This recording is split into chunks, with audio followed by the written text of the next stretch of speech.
पिछले सप्ताह हम एक बात को देख रहे थे, मागील हप्त्यामध्ये आपण गोष्ट बघत होतो राज्य की आर्थिक व्यवस्था। राज्याची आर्थिक व्यवस्था.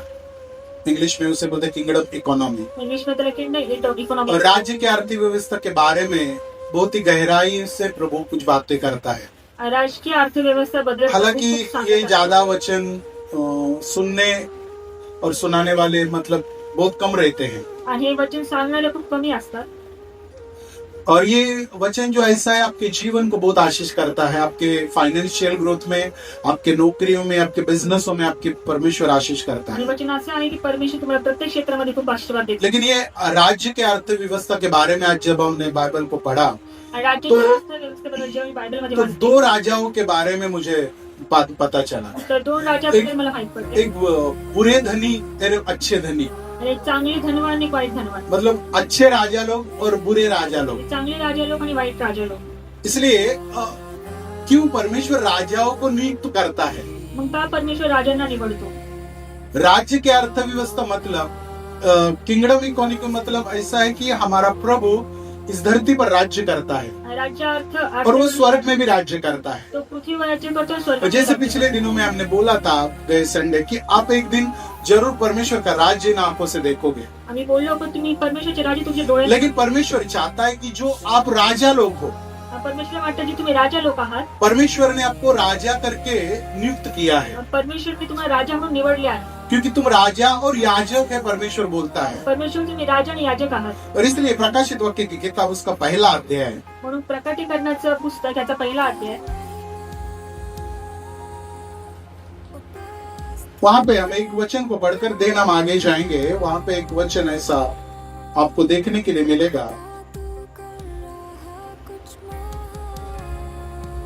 1:6 रिवेलेशन, प्रकाशित वाक्य 1:6। प्रकटीकरणाचं पुस्तक पहिला अध्याय 6 वचन. और हमें एक राज्य और अपने पिता परमेश्वर के लिए याजक भी बना दिया. उसी की महिमा और पराक्रम योगायोग रहेगी. युगानुग रहे हमें। वो बोलता है कि हमें तो बोलतो आपल्याला एक राज्य एक राज्य और पिता परमेश्वर के लिए याजक बना दिया। आणि पिता परमेश्वराचे याजक बनवलं. राजा और याजक, राजा आणि याजक वो परमेश्वर आपको परमेश्वर के लिए बना देता है, त्या परमेश्वरासाठी त्यांनी तुम्हाला और बनवलं. अर्थात उसके राज्य के लिए, त्याचा अर्थ त्याच्या राज्यासाठी त्यांनी कि तुम्हाला आप राज्य करें, तुम्ही त्याच्यावर राज्य कि करा. आप राज्य करें। तुम्ही राज्य करा. प्रभु जी बोलता है कि लूका का 10:19 कहते हैं कि मैंने तुम्हें सांप और बिच्छू को रोंदने का अधिकार दिया है। आणि लुकाच्या पुस्तकामध्ये सांगितलं तुम्हाला विंचवांना काट तुडवण्याचा अधिकार दिलेला आहे. प्रभु जी ने आदम को एक आशीष दिया कि फूलो फलो और पृथ्वी भर में भर जाओ। आणि आदमाला आशीर्वाद दिला की तू पृथ्वी व्यापून टाक. सारी पृथ्वी के ऊपर तुम राज्य करो, पूर्ण पृथ्वीवर तू राज्य कर. सारी बातों के ऊपर तुम राज्य करो, प्रत्येक गोष्टीवर तू राज्य कर. क्योंकि तुम राजा हो। कारण तू राजा आहे. क्योंकि परमेश्वर का वचन कहता है कि तुम्हें एक राज्य और याजक बना दिया है। तर परमेश्वरचं वचन सांगतो तुम्हाला राज्य आणि याजक असं बनवलं आहे. पहला पत्रस 2:9 कहता है कि तू चुना हुआ पवित्र वंश और राजदूत याजक और नीच प्रजा और परमेश्वर की गुण प्रकट करने वाले संतान। बेटामध्ये सांगितलं तू राजा याजक आणि परमेश्वराचे गुण प्रकट करणारा मुलगा और आहे. जब हमने पिछले सप्ताह देखा था कि कुलीसियों 1:13 में कहता है कि उसी ने हमें अंधकार के वश से छुड़ाकर प्रिय पुत्र के राज्य में प्रवेश कराया। त्यांनी आपल्या अंधकारच्या शक्तीपासून मुक्त करून प्रिय पुत्राच्या राज्यामध्ये आणला आहे. एक अंधकार का राज्य है, आणि अंधकारचं राज्य आहे अर्थात शैतान का राज्य है। म्हणजे सैतानाची शक्ती आहे. शैतान भी अपना राज्य लेके आना चाहता है, सैतान पण त्याचं राज्य घेऊन इच्छितो. और परमेश्वर भी अपना राज्य लेके आना चाहता है। परमेश्वर पण त्याला राज्य घेऊन यायचं आहे. शैतान इसलिए राज्य को लाके लेना चाहता है सैतान यासाठी राज्याला आणत क्योंकि आहे. बहुत सारे लोगों को नरक में लेके जाए, कारण खूप साऱ्या लोकांना नरकात घेऊन जातात. बहुत सारे लोगों को नरक की अग्नि में लेके जाए। खूप साऱ्या लोकांना नरकाच्या अग्नीमध्ये घेऊन वो जातात. मनुष्य जो है वो परमेश्वर को कभी जानना नहीं चाहिए, मनुष्याने परमेश्वराकडे ओळखले नाही पाहिजे. क्योंकि वो जानता है कारण त्याला माहिती कि आहे जब एक व्यक्ति परमेश्वर को जानेगा जेव्हा एखादा व्यक्ती परमेश्वराला ओळखेल तो वो राजा बनेगा, की तो राजा बनेल. और वो राज्य मेरे ऊपर राज्य करेगा, आणि तो माझ्यावरती राज्य करेल. मेरी हर चीज के ऊपर राज्य माझ्या करेगा। प्रत्येक गोष्टीवरती राज्य और करेल. इसलिए परमेश्वर ने म्हणून परमेश्वराने बहुत सारे लोगों को खूप सारे लोकांना अंधकार के वश से, अंधकार के राज्य से छुड़ाया अंधकारच्या शक्तीमधून बाहेर और काढले. प्रभु के प्रिय पुत्र के राज्य में प्रवेश आणि करा, प्रिय पुत्राच्या राज्यात प्रवेश क्योंकि प्रिय पुत्र का राज्य जो है करा. प्रिय पुत्राचं राज्य जे वो आहे छुटकारे का राज्य ते है, मोकळीकीचं राज्य आहे, वो आशीष का राज्य है, आशीर्वादाचं राज्य वो आहे, चंगाई का राज्य है, आरोग्याचं राज्य आहे. वो ऐसा राज्य है ते असं राज्य आहे जिसमें मनुष्य कभी भी बीमार नहीं रह सकता, तिकडे मनुष्य कधी कभी कंगाल नहीं रह कधी सकता, कंगाल नाही. वो हमेशा आशीष और ऊंचाई की ओर जाता ते है. मी आशीर्वादित आणि उंच राहणार. इसलिए अंधकार की सत्ता हमेशा मनुष्य को बांध के रखती है, अंधकारी शक्ती माणसाने बांधून ताकि मनुष्य कभी आजाद न होने कारण पाए. मनुष्य कधी आजाद नाही झाला पाहिजे. जब कभी परमेश्वर आपके प्रभु यीशु मसीह किसी की जिंदगी में आता है, जेव्हा परमेश्वर कोणाच्या जीवनामध्ये येतो वो दो चीजों में छुटकारा पाता है. दोन वो गोष्टीमध्ये शरीर में तो शरीर और वो आत्मा में आजाद हो जाता आणि है. आत्मामध्ये पण और शैतान जो है ऐसे ही बांध के रख देता है. पण सैतान असं बांधून ठेवतो. इसलिए कई सारे दुनिया में ऐसे शैतान ने बहुत सारे लोगों को बांध के रखा है. म्हणून जगामध्ये सैतान खूप सारे लोक लेकिन प्रभु यीशु मसीह 2025 साल पहले हमारे लिए क्रूस पर इसलिए मारा गया प्रभू येशू मसीह 2025 वर्षापूर्वी या कि हम शैतान के राज्य से आजाद हो. कारण आपण सैतानचे उसने राज्य आपके लिए वो कोड़े खाए, तुमच्यासाठी त्यांनी फटका आपके लिए वो लहू बहाया तुमच्यासाठी रक्त वाहिलं कि आप आजाद हो जाए, कारण तुम्ही आप मानसिकता में आजाद हो जाए, मानसिकरित्या आप गुलामी से आजाद हो जाए, गुलामीपासून अब हर तकलीफ से आजाद हो जाए. प्रत्येक त्रासापासून आजाद अब कोई भी परिस्थिति आपको बांध नहीं सकता. कुठली परिस्थिती तुम्हाला बांधून नाही ये शकत. परमेश्वर का वायदा है. हे परमेश्वराचे वचन आहे. और इसलिए प्रभु जी कहता है म्हणून प्रभू असं सांगतो कि तुम राजा हो. की तुम्ही राजा आहात. राजा का मतलब उसकी सोच में सबसे पहले वो राजा बना देता है. तुमच्या विचारामध्ये तो तुम्हाला पहिले राजा बनवतो. एक व्यक्ति यदि राजा हो भी गया, जर एखादा व्यक्ती राजा झाला जर लेकिन वो मन से यदि अपने जीवन के बारे में बुरा सोचता है तो वो राजा नहीं. तर तो मनामध्ये आपल्याबद्दल वाईट विचार राजा का मतलब है अधिकार करने वाला, राजाचा अर्थ अधिकार से बोलने वाला. अधिकारने बोलणारा. और इसलिए जब कभी आप राजा लोगों को देखो तो उनका शब्द ही फाइनल शब्द हो जाता है. जेव्हा तुम्ही राजाला बघता तोच त्यांचा शब्द जब वो बोलता है तो वो मुहर लगाता है, हाँ और आमीन, ये ऐसा ही होना चाहिए. राजा बोलतो जे की बोलतो राजा कभी अपने शब्द को पलटता नहीं. राजा कधी आपल्या शब्दांना और पलटत इसलिए आपका शब्द बहुत इंपॉर्टेंट है. म्हणून तुमचे शब्द खूप महत्वाचे और आहेत. इसलिए प्रभु आपके मुंह से वही बोलते हुए देखना चाहता है म्हणून प्रभूला असं वाटतं तुम्ही तेच बोलावे. कि आप हर परिस्थिति को आप नियंत्रण करें, तुम्ही प्रत्येक परिस्थितीला हर परिस्थिति को नियंत्रण करें, प्रत्येक परिस्थितीला हर नियंत्रण परिस्थिति को आप नियंत्रण करें, प्रत्येक परिस्थिती क्योंकि आपकी बोली में सामर्थ्य है. कारण तुमच्या बोलण्यात सामर्थ्य आहे.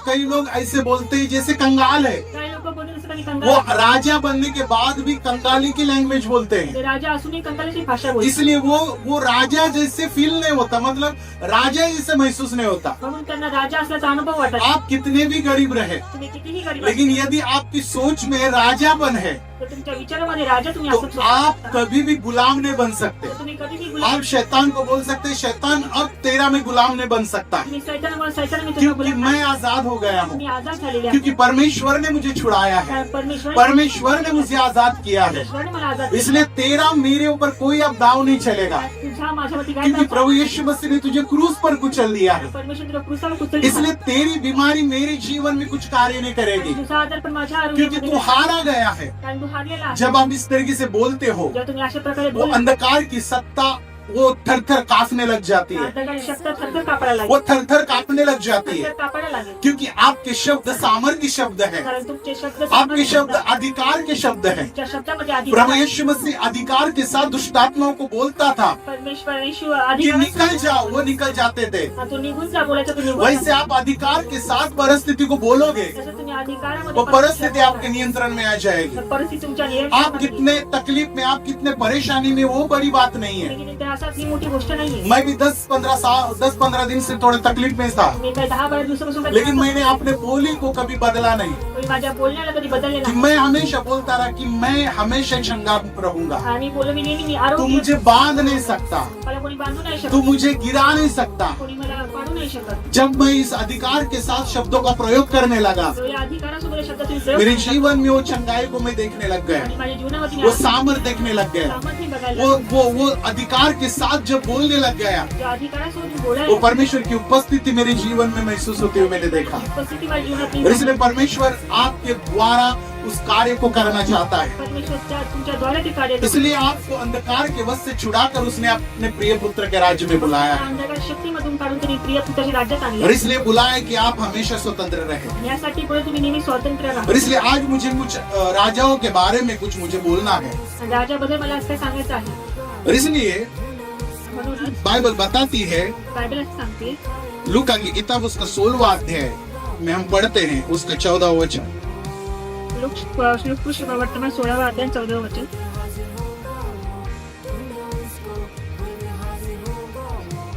लूका 16 उसका 14वां वचन हम पढ़ते हैं।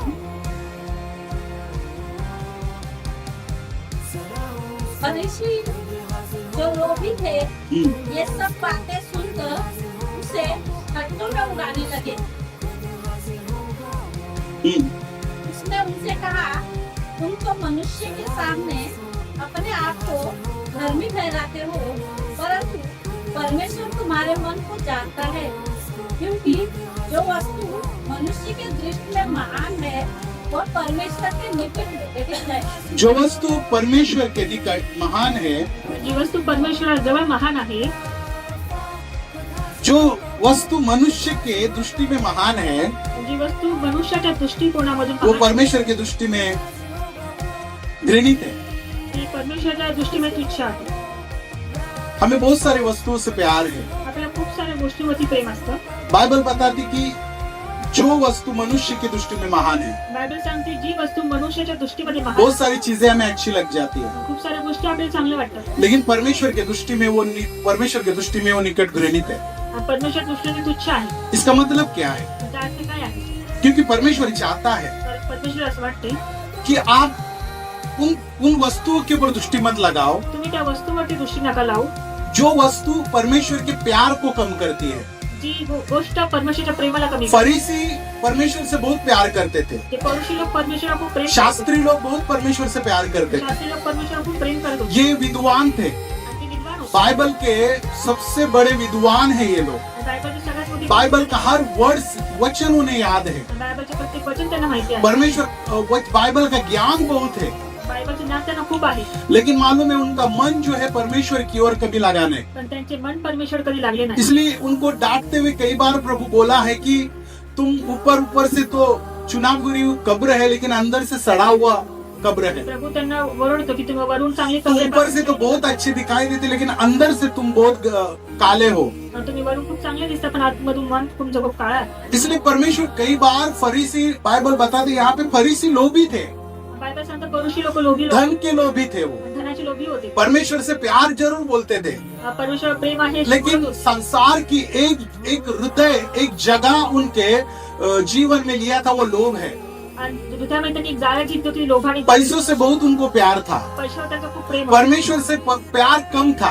परमेश्वर प्रेम कमी- इसलिए प्रभु यीशु मसीह बोलते हैं फरीसी जो लोभी है, म्हणून प्रभू बोलतो परुषी जी लोभी आहे, इसलिए उनके मन को वो जानता था कारण त्यांच्या मनालाच ओळखत होता कि तुम्हारा मन मेरे सामने सीधा नहीं है। की तुमचं मन माझ्यासमोर सरळ नाहीये। तुम भक्ति बहुत अच्छे करते हो, मंदिर जाते हो और बहुत सारी प्रभु की सेवा करते हो, तुम्ही खूप चांगली भक्ती करताय, मंदिरात जाता, चांगली सेवा करता, लेकिन तुम जो करते हो मेरे नजर में बहुत घृणित हो, आणि तू जे करत आहेस माझ्या नजरेमध्ये खूप क्योंकि तुच्छ आहे। तुम्हारा हृदय मेरे सामने कभी सीधा नहीं है। कारण तुझं हृदय माझ्यासमोर कधी सरळ इसलिए नाही। परमेश्वर हर एक के हृदय को जानता है। म्हणून परमेश्वर प्रत्येकाच्या हृदयाला ओळखतो। बहुत सारे पुराने नियम में राजा लोग थे, दाऊद जैसा राजा है, आणि जुन्या काळात खूप दावीद बहुत धनी राजा था, खूप बहुत धनी व्यक्ति था, खूप धनवान व्यक्ती होते, लेकिन कभी भी उन्होंने अपने धन संपत्ति से प्यार नहीं किया, कधी त्यांनी धन संपत्तीवरती प्रेम नाही केलं। लेकिन वो सबसे ज्यादा अपना स्थान परमेश्वर को देता था। आणि ते प्रथम स्थान ते परमेश्वर राजा था, राजा होता, 40 साल राज्य किया, 40 वर्ष राज्य केले, सारा इज़राइल उसके नियंत्रण में था, पूर्ण इस्रायल त्याच्या अंडर होते, लेकिन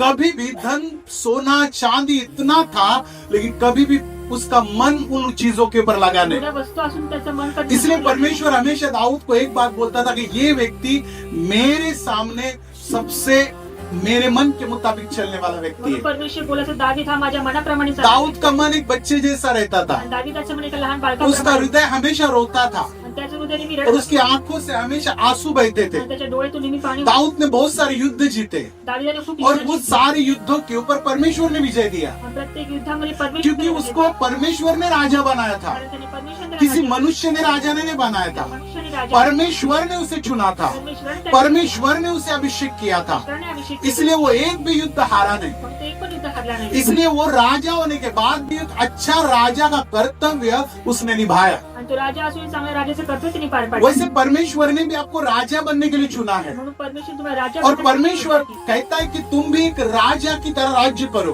परमेश्वर बोलतो, मी राजासारखे राज्य करतो. लेकिन कभी भी अपने जीवन में लोभ को आने मत दीजिए. कधी तुमच्या जीवनामध्ये लोभाला येऊ देऊ नका. दाऊद के राजा का एक सफलता ये था कि उसके जीवन में कभी लोभ नहीं था, आणि त्याच्या जीवनामध्ये कधी लोभ नाही आला. लोभ नहीं था. त्याच्या जीवनात कधी लोभ नव्हता. सुलेमान के जीवन में बहुत सारा धन संपत्ति जरूर था. शलमोनच्या जीवनात धनसंपत्ती. दाऊद का बेटा सुलेमान, दावीदाचा मुलगा दाऊद मरने के बाद सुलेमान ने गद्दी संभाला. आणि दावीद मेल्यानंतर शलमोने दाऊद बुद्धि से परिपूर्ण था. दावीद बुद्धीने परिपूर्ण होता. उसके जैसा इस धरती पर ज्ञानी और बुद्धिमान कोई नहीं था. त्याच्यासारखा बुद्धिमान धरतीवरती और इतना धन संपत्ति था, उसके जैसा कोई धनवान व्यक्ती नहीं था. एवढा धनवान होता की त्यासाठी संपत्ती लेकिन कोणाकडे नव्हती. एक चीज उसके हृदय में जगह ले पाया. पण एक गोष्ट संसार की एक चीज ने उसको खत्म कर दिया. जगातील एका गोष्टी इतना बड़ा राजा जिसने परमेश्वर ने 2 बार दर्शन दिया, एवढा मोठा राजा ज्याला परमेश्वर उसका दोन अंत बहुत बुरा हुआ. त्याचा शेवट खूप वाईट झाला. देखो दाऊद का अंत बहुत अच्छा हुआ, दावीदाचा अंत लेकिन उसके बेटे का अंत